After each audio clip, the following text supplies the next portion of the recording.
Sono le 7, siamo appena sbarcati a Porto Empedocle, è arrivato Alfonso e stiamo mettendo la sacra canoa sul carrello, destinazione Palermo.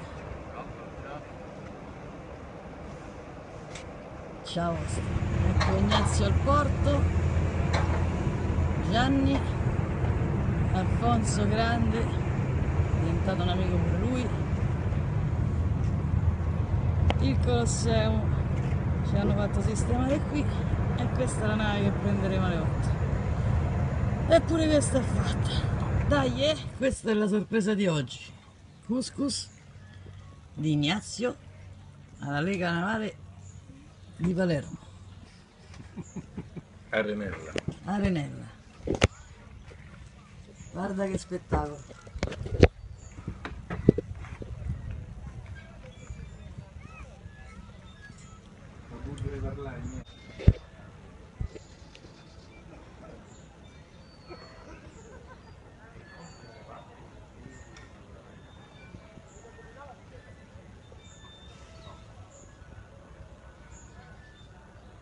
Tra l'Inus e Lampedusa 4 tartarughe. L'avete vista proprio? Sì, sì. Ma viaggiavano.